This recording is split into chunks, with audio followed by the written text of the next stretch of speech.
L'apprenti sorcier. Il y a bien longtemps, vivait un roi qui régnait en tyran sur son peuple. Il se croyait tout-puissant, persuadé qu'il était un dieu.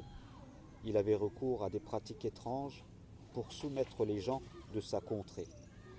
Il avait pris à son service un magicien très puissant qui régalait la cour de ses tours et surtout effrayait les pauvres gens du royaume avec sa magie. Le magicien était connu et craint de tous. Mais comme tout mortel, sa fin approchait et il sentait ses forces le quitter un peu plus chaque jour. Il voulait que son savoir et sa postérité perdurent après lui. Alors il décida à aller voir le roi pour lui faire une requête particulière. Il lui dit : « Je suis devenu vieux et je sens la mort approcher. Il me faut transmettre mon savoir afin que tu puisses encore l'utiliser, même après moi. Mets donc à mon service un jeune homme afin que je lui enseigne la magie. » Le roi, n'y voyant là que son intérêt, y consentit volontiers, et il parvint à trouver le jeune homme le plus intelligent et le plus malin du royaume. Sûr que ce garçon serait un bon serviteur et il prendrait la relève du magicien.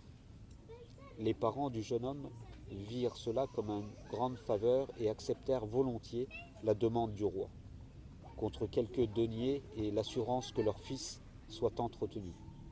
Ainsi, le jeune homme prit l'habitude d'aller au palais du roi où il passait la plus grande partie de son temps auprès du magicien qui prenait son grand soin de sa formation.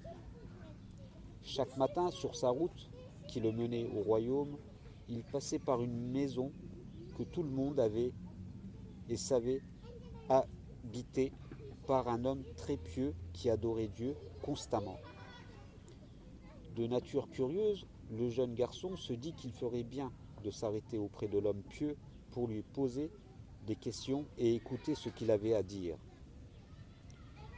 Le jeune homme avait un cœur pur et il aimait Dieu de tout son cœur. Il savait que la magie qu'il apprenait avait des sources malsaines. Il devait donc prendre le temps d'écouter un peu des paroles qui le rapprocheraient de Dieu. Alors un jour, il prit son courage à deux mains et osa frapper à la porte de l'homme pieux. Ce dernier était heureux de recevoir de la visite. Il le fut davantage quand il sut que le jeune homme voulait apprendre quelque sagesse de sa part.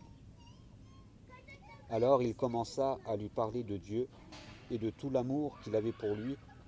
Il lui disait que l'homme n'avait été créé que pour adorer son Seigneur et que malheureusement, il se montrait bien souvent ingrat. Le jeune homme fut conquis par de telles paroles. Enfin, il trouvait quelqu'un qui sache parler à son cœur. Ces paroles venaient abreuver son âme et étancher sa soif de savoir. Bien grande, il faut dire. Ainsi, le jeune homme demanda à l'homme pieux s'il pouvait revenir lui rendre visite. L'homme accepta volontiers, heureux de transmettre un peu de ce que Dieu lui avait donné. Et c'est ainsi que chaque matin, très tôt, en allant au palais, le jeune garçon prenait le temps de s'arrêter quelques heures chez l'homme pieux pour apprendre et adorer Dieu. Il aimait tant ces moments privilégiés qu'il ne se rendait pas compte du temps qui passait. Si bien qu'il arrivait souvent bien après l'heure du rendez-vous avec le magicien. À force, les retards à répétition eurent raison de la patience du magicien, ce qui valait au jeune homme d'être régulièrement battu. Un matin, le garçon arriva chez le moine, encore tout endormi des coups de la veille, et il ne put s'empêcher de se plaindre auprès de l'homme pieux qui lui donna ce conseil.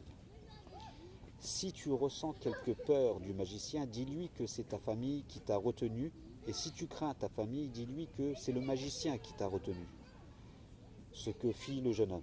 Il connut ainsi un répit et ne fut plus battu. Il put ainsi faire grandir sa foi auprès de l'homme pieux.